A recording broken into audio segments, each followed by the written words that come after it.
এটা? Light blue. অনেক ভিডিওতেই আমি বলি আমি ছেলেকে পড়াশোনার জন্য জোর করি না, কিন্তু অনেকের প্রশ্ন তাহলে এত ছোট বয়সে স্কুলে কেন দিলাম। সুন্দর করে পোছা লাগানো জায়গা, এখানে মাটি খুঁড়ে সেই প্রশ্নের উত্তর তো দেবো, তার সাথে সাথে আটা ময়দা ছাড়া হাই প্রোটিন মোমো বানানোর রেসিপি শেয়ার করব, যেটা বাচ্চা বড় সবাই খেতে পারবে, এমনকি ডায়েট যারা করছো তারাও কিন্তু খেতে পারবে। আশা করছি আজকের ভিডিওটা তোমাদের ভালো লাগবে। হাই এভরিওয়ান, কেমন আছো তোমরা সবাই? আমরা খুব ভালো আছি। চলে এসছি আবার আরেকটা ঝলমলে ভিডিও নিয়ে। বাজে এখন ওই 7:30 মতন। আমি ঘুম থেকে উঠেছি, বেশ কিছুক্ষণ সময় হয়েছে।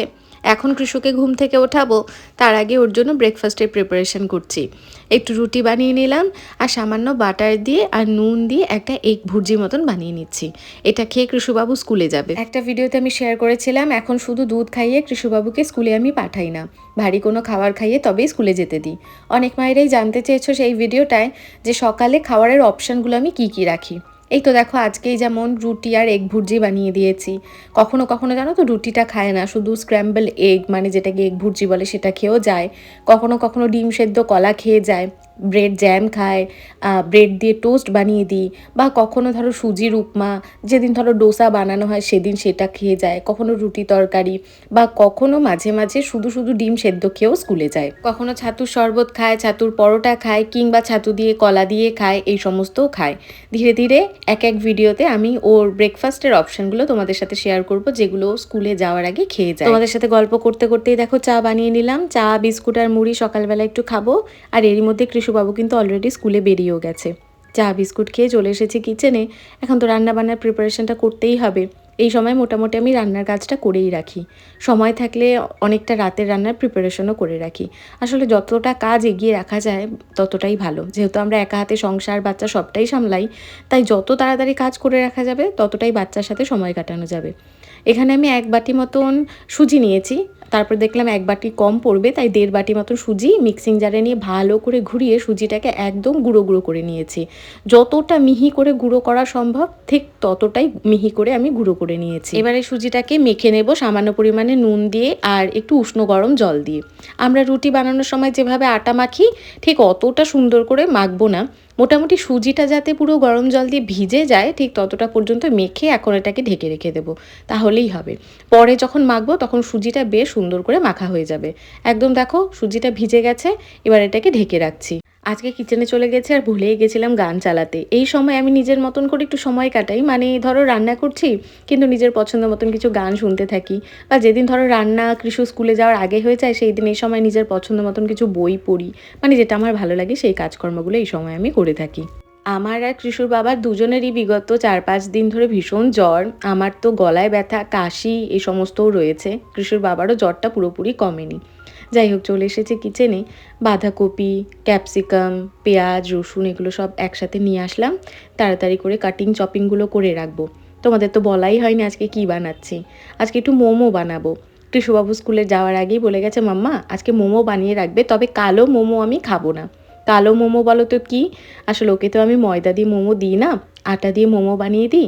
সেই আটা মোমোটা না একটু দেখবে স্টিম দেওয়ার পর কালো মতন হয়ে যায়, কালো না একটু ব্রাউন কালারের হয়ে যায়, কারণ আমি যেই আটাটা খাই সেটা মাল্টিগ্রেন আটা, সেটা স্টিম দিলে আরও একটু ব্রাউন বেশি হয়ে যায়, ওর সেটা ভালো লাগে না খেতে। ও বলে মা আমাকে রসগোল্লার মতন সাদা সাদা ফোলা ফোলা মোমো বানিয়ে দেবে। তো সেটারই প্রিপারেশন করছি, তবে কিন্তু ময়দা দিয়ে বানাবো না। এখানে আমি বাঁধাকপিটা কুচিয়ে নিলাম আর পেঁয়াজ কুচিয়ে তার মধ্যে বেশ অনেকটা পরিমাণে নুন হাত দিয়ে ভালো করে মাখিয়ে ঢাকা দিয়ে রাখবো। এতে করে বাঁধাকপি আর পেঁয়াজের যে এক্সেস জলটা থাকবে সেটা অনেকটা বেরিয়ে যাবে।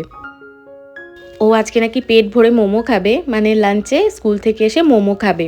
তাই ভাবলাম যে শুধু বাঁধাকপি দিয়ে মোমো কেন বানিয়ে দেবো, পনির কিংবা সয়াবিন দিয়ে বানিয়ে দিই। পনির রয়েছে তবে ওটা একটু কম পরিমাণে রয়েছে, তাই ভাবলাম আজকে সয়াবিন দিয়ে মোমোটা বানিয়ে দিই। সয়াবিনগুলো আমি গরম জলে ভালো করে ধুয়ে নিয়েছি যাতে হলুদ জলটা বেরিয়ে যায়, মানে ওই সয়াবিনটাকে স্কুইজ করে জলটা ফেলে দিয়ে ভালো করে কুচিয়ে নিলাম। আর এই শীত যেতে চলেছে আর এখন আমাদের এখানে বেশ সুন্দর ছোট ছোট দেশি টমেটো পাওয়া যাচ্ছে। এখানে দেশি টমেটো তো সারা বছর পাওয়া যায় না, তাই যেই দেখতে পেয়েছি নিয়ে এসেছি। চাটনির জন্য টমেটো, রসুন, কাঁচা লঙ্কা, শুকনো লঙ্কা, একটু ভিনিগার দিয়ে সেদ্ধ হতে বসিয়ে দিলাম।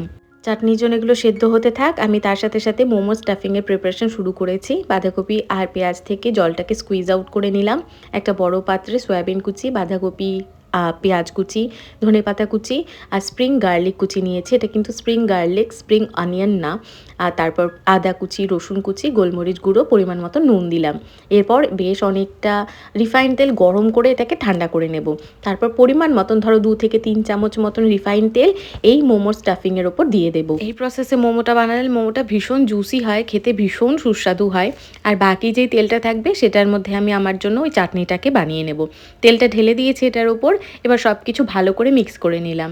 মোমোর জন্য যেই সুজিটা মেখে রেখেছিলাম সেটাকে এবার মেখে নেব। সামান্য হাতে একটু অয়েল গ্রিজ করে এটাকে 2-1 মিনিট মতন মেখে দেখো, বেশ সুন্দর করে মেখে নিলাম। একদম দেখে মনে হবে ময়দা, আর খেতেও একেবারে সুস্বাদু হবে। আটা দিয়ে মোমো বানালে একবার হলেও টেস্টে একটু কম্প্রোমাইজ হয়, তবে এই সুজি দিয়ে মোমো বানালে টেস্টে কোনো কম্প্রোমাইজ হয় না।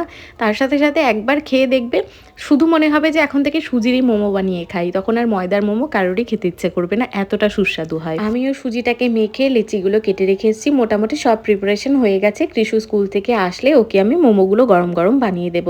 এবার কালকে রাতে আমি একটু ডাল তড়কা বানিয়েছিলাম, সেটা দিয়ে রুটিটা খেয়ে নিচ্ছি। এরপর কৃষুকে স্কুল থেকে আনতে যাব। এই যে পুচকেটাকে নিয়ে চলে এসেছি। আর ও বাড়িতে চলে আসলেই জানো তো মনে হয় বাড়িতে প্রাণ ফিরে এসেছে। যেই 3 ঘন্টা ও স্কুলে যায় সেই 3 ঘন্টায় আমি কাজকর্ম করি ঠিকই, তবে মনে হয় কি ফাঁকা ফাঁকা লাগছে বাড়িটা। আর ও বাড়িতে চলে আসলেই মনটা ভীষণ খুশি হয়ে যায়। এখন প্রথমেই স্কুল থেকে আসলে আমি ব্যাগটাকে চেক করি, আগেও করতাম এখনও করি। এখন তো একটু একটু হোমওয়ার্ক দিচ্ছে স্কুল থেকে, সেই জিনিসগুলো দেখে নিই যে কী লিখিয়েছে, কতটা লিখেছে, কোনটা হোমওয়ার্ক করাতে হবে। আর তার সাথে সাথে যেটা চেক করি সেটা হচ্ছে জল খেয়েছে কিনা, টিফিনটা খেয়েছে কিনা। আর যখন টিফিন বক্সটা খুলে দেখি এরকম খালি এসছে, তখন যে কি খুশি লাগে সেটা তো শুধুমাত্র মায়েরাই বুঝতে পারবে। তোমরা অনেকে জানতে চাও কি টিফিনে আমি কী কী দিই। ধীরে ধীরে তো বড় ভ্লগগুলো ডেইলি দেওয়ার চেষ্টা করছি। প্রত্যেকটা ডেইলি ভ্লগে ও টিফিন রেসিপিগুলোও আমি তোমাদের সাথে শেয়ার করব। এই যে ও খেলাধুলো কিন্তু শুরু করে দিয়েছে। ও এখন না সকালবেলায় স্নান সেরেই স্কুলে যায়, তাই স্কুল থেকে এসে হাত মুখ ধুয়ে জামা কাপড়টা চেঞ্জ করিয়ে দিই। ও ওর মতন খেলতে থাকে, আমি ওর জন্য খাবার দাবারের প্রিপারেশন করে নিই। মোটামুটি প্রিপারেশন করাই থাকে। ওই যদি রুটি বানানোর থাকে, পরোটা বানানোর থাকে, সেই জিনিসগুলো গরম গরম বানিয়ে নিই। আজকে যেরকম মোমো বানাবো, ও এখানে বসে রয়েছে এমনভাবে যেন টিভি দেখছে, কিন্তু টিভি এইদিকে বন্ধ করা রয়েছে। ও কিন্তু ওর মতনই খেলাধুলো করছে। বাবা এ নাও অ্যাপেলটা খেয়ে নাও, আমি তারপর মোমো বানিয়ে দিচ্ছি। হ্যাঁ মা, এটা আবার কোথায়? এই দেখো দেখো দেখো করে কি, খেয়ে নাও। হ্যাঁ আজকে তো নিজে বলে গেছিল মোমো খাবে, তবে হয়তো ভুলে গেছে। যেই আমি বলেছি মোমো বানাচ্ছি, ব্যাস ওর আর অ্যাপেল খেতে মন চাইছে না। আমি তাও বললাম বাবা অ্যাপেলটা খেয়ে নাও, কাটা হয়ে গেছে তো, না হলে নষ্ট হয়ে যাবে। তাই অনেকবার বলাতে এক টুকরো করে খাচ্ছে আর এই গাড়িটা চালাচ্ছে। আর এখন যে কি ভীষণ দুষ্টুমি শিখেছে নতুন নতুন, সেগুলো ধীরে ধীরে ব্লগে শেয়ার করব। কৃষুকে স্কুল থেকে আনতে যাওয়ার আগেই তো আমি এই লেচিগুলো কেটে রেখে গেছিলাম। এগুলো অল্প অল্প আটা দিয়ে যেরকম মোমো শিট বানানো হয় ঠিক সেইভাবেই বেলে নিচ্ছি। বেলাটাও দেখবে ভীষণ ইজি, নর্মাল আটা ময়দা ঠিক যেভাবে বেলা হয় সেইভাবেই বেলে নিতে হবে। একটু পাতলা করেই বেলেছি। তারপর মোমো স্টাফিংগুলো ভরে মোমোর পুটুলিগুলোকে বানিয়ে নিয়েছি। দেখো বেশ অনেকগুলো পুটুলি হয়েছে। আমার আর কৃষু বাবা দুজনেরই পেট ভরে খাওয়া কিন্তু হয়ে যাবে। আর আমার কাছে মোমোর স্টিমার নেই, তবে গারোর এই রাইস কুকারটা রয়েছে। এটার মধ্যে স্টিম দেওয়া যায়, স্টিমের অপশান রয়েছে। তবে এটা যখনই আমি চালাই কৃষুবাবু দৌড়ে চলে আসে এই বাটনগুলো প্রেস করার জন্য। এই যে দেখো বাটনটাকে প্রেস করে যে কি খুশি হয় সেটা বলার মতো না। 5 মিনিট হয়েছে ও স্কুল থেকে এসেছে। স্কুল থেকে এসেই এই অবস্থা হয়ে গেছে ঘরের। আর শুধু বেডরুমের এই অবস্থা বলে এখানেই ইতি নয়, এইখানেও আছে নমুনা। এই যে সুন্দর করে পোছা লাগানো জায়গা, এখানে মাটি খুঁড়ে কি অবস্থা। মোমোগুলো আমি স্টিম দিয়েছি 15 মিনিট মতন। দেখো মোমোগুলো কি কিউট দেখতে হয়েছে। আর আমি পাতলা করে বেলেছিলাম, তাই দেখো ভেতরের সবজিগুলো সয়াবিনগুলো দেখা যাচ্ছে। এবার আমি আর কৃষুবাবু খেয়ে নেব। আর চাটনিটা ওকে একটু দিয়েছি, এই প্লেট আমিও খেয়ে নেব। ও তো চাটনি খাবে না, তবে চাটনি দিয়ে এই মোমোগুলো খেতে যে কী ভীষণ ভালো লাগছিল, তোমরা একবার বানালেই বুঝবে। অনেকটা সময় পেরিয়ে গেছে, কৃষু ঘুমোচ্ছে, আমি ঘরের কিছু কাজকর্ম করেছি, রেস্ট করেছি। আর খানিকক্ষণ এবার ওই 45 মিনিট মতন জুম্বা করে নিলাম।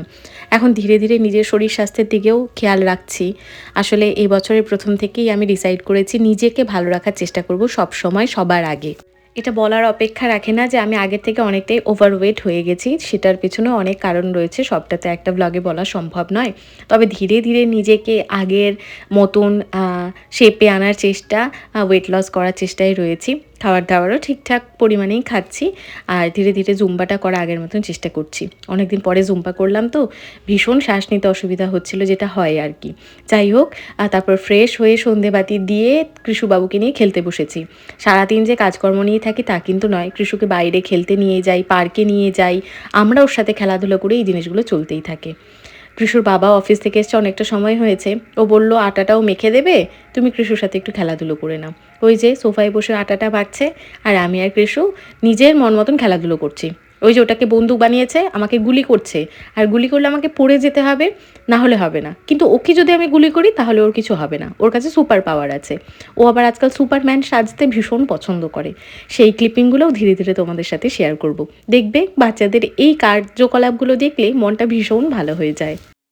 আসলে ও যেটা দিয়ে বন্দুক বানিয়েছে সেটা হচ্ছে আসলে ছাতার যেই নিচের দিকের ডান্ডাটা থাকে সেটাকে ও ভেঙে ফেলেছে, সেটাকে বন্দুক বানিয়েছে। আর বন্দুকটা কোথায় রাখছে জানো? ওর এই যে সোয়েট শার্টের মধ্যে একটা পকেট আছে দেখো, ইয়েলো কালারের, ওটার মধ্যে হচ্ছে বন্দুক রাখছে। এটা নাকি ওর বন্দুক রাখার জন্যই তৈরি হয়েছে। এই সমস্ত খেলতে খেলতে আমি যে একটু কিচেনে গেছি, হঠাৎ এসে দেখছি ও একটা কাণ্ড করে ফেলেছে। এই যে দেখো বিছানায় জল ফেলে দিয়েছে। আর প্রথমে তো ভেবেছিল জল ফেলে এই যে একটা বালিশের কভার আছে এটাকে খুলেছে, এটা দিয়ে চাপা দিলেই সব শুকিয়ে যাবে, কিন্তু ও তো বাচ্চা মানুষ, বুঝতে পারেনি যে মা দেখতে পেয়ে যাবে। যাই হোক, ওকে বোঝালাম যে ভুল করে যখন হয়েছে কোনো ব্যাপার না, তবে তুমি জেনে শুনে এই জিনিসটা করবে না। ওকে একটু পড়তে বসিয়েছি, তবে আজকে পড়তে বসা বলতে কোনো ABCD 1 2 লেখা না, আজকে ড্রয়িং করব আমরা দুজন মিলে ডিসাইড করেছি। সবসময় যে ABCD 1 2 পড়ে এরকমটা কিন্তু নয়, ড্রয়িং করে, হিজিবিজি ড্রয়িং করে, আবার অনেক সময় পড়তে বসেও না। ওর একটু খেয়াল খুশি আছে, আর আমিও যে খুব ফোর্সফুলি ওকে পড়তে বসাই তা কিন্তু একেবারেই নয়। আমি অনেক ভিডিওতেই বলি আমাকে জোর করে পড়াশোনা করাই না। তো একজন আমাকে প্রশ্ন করেছে, জোর করে পড়াশোনা করাও না ঠিক আছে, তবে এত ছোট বয়সে স্কুলে কেন দিয়েছিলে? এতে করেও তো বাচ্চাটার চাইল্ডহুডটা অনেকটা নষ্ট হলো। আসলে দেখো, প্রত্যেকটা বাচ্চার সিচুয়েশন কিন্তু আলাদা। এখন সমাজ বা সিচুয়েশন অনেকটা চেঞ্জ হয়েছে। এখন আমরা বেশিরভাগ মানুষই নিউক্লিয়ার ফ্যামিলিতে বাচ্চাদের বড় করছি। সেই আগের মতন জয়েন্ট ফ্যামিলির ব্যাপারটা অনেকটা কমে গেছে, সবাই ফ্যামিলি থেকে অনেকটা দূরে থাকে। আমাদের ক্ষেত্রে যেই প্রবলেমটা দেখা দিয়েছিল সেটা হচ্ছে আমরা সারাদিন কৃষুবাবুর সাথে বকবক করতাম, গল্পের বই ওকে ঘুমাতে যাওয়ার আগে পড়েও শোনাতাম, কিন্তু তাতে করেও যখন ও 2 বছর বয়স হয়ে যায় ও বেশ কয়েকটা ওয়ার্ড ছাড়া কোনো কথাই বলতো না। বাবা মা হিসেবে ভয় ধরে গেছিলো মনে, ডাক্তারের কাছে গিয়েছিলাম। আচ্ছা কৃষি, তুমি তোমার ফ্লাওয়ারে কি কালার করছো? এটা তো পিঙ্ক কালার না, দেখো তো ভালো করে কি কালার করলে তুমি? আমি পার্পল পার্পল কালার করলে? আচ্ছা, তাহলে আমি পিঙ্ক কালার করি। এটা কি পিঙ্ক কালার বাবা? আর এইটা কি কালার বাবা? Blue blue. কোন ব্লু এটা? এটা লাইট ব্লু লাইট ব্লু। বসো। ও মামা, ও মামা, এই কালারটার নামটা কি জানো বাবা? Orange orange. ওকে। আর বাবা দিস ওয়ান? Purple purple. এই বাবা, আমি তো এই কালারটার নামটা মনেই করতে পারছি না। Green green. ও মাম্মা, মাম্মা, মাম্মা, এই কালারটা কি কালার? ব্ল্যাক তোমার হেয়ারের কালার কি বাবা? হেয়ারের কালার? ব্ল্যাক হ্যাঁ, উনি দেখো এক জায়গায় যদি শান্তভাবে বসে। আসো আসো, আমি আরেকটা ফ্লাওয়ার বানিয়ে দিই, ড্রয়িং করি। হ্যাঁ, কালার করবে তুমি, ঠিক আছে? আসো। তারপর ডাক্তারের কাছে গিয়েছিলাম, ডাক্তার বলল ওর কানে শোনার বা বলার কোনো অসুবিধা নেই, অসুবিধা হচ্ছে অন্য জায়গায়। ও এতগুলো ল্যাঙ্গুয়েজ একসাথে শুনছে, বাংলা, হিন্দি, ইংলিশ বলো, তার সাথে গুজরাটি, সিন্ধি, তাই ও কনফিউজ হয়ে যাচ্ছে কোন ভাষায় কথা বলবে। ওকে আরও অনেক বেশি করে ওর সাথে কথা বলতে হবে, তার সাথে ওর বয়সী বাচ্চাদের মাঝখানে যদি ছেড়ে দেওয়া যায় অনেকক্ষণ, তাহলে ধীরে ধীরে কথাটা ক্লিয়ার হবে। আর সেটার জন্য বেস্ট অপশন এখানে হলো প্লে স্কুল, তাই আমরা ওকে প্লে স্কুলে দিয়েছিলাম। আর ডাক্তার বলেছিল প্রথমতে একটা ল্যাঙ্গুয়েজ বেছে নিতে হবে, যেটাই আমরা সবসময় ওর সাথে কথা বলবো। আমরা হিন্দিটাকেই বেছে নিয়েছিলাম। সেই একভাবে হিন্দিতে কথা বলা, আর প্লে স্কুলে দেওয়ার 3 মাসের মধ্যেই টট্টরিও কথা বলা শিখে যায়। এই ছিল এত ছোট বয়সে ওকে স্কুলে দেওয়ার কারণ। আশা করছি আজকের ব্লগটা তোমাদের ভালো লেগেছে। যদি ভালো লাগে অবশ্যই জানিও।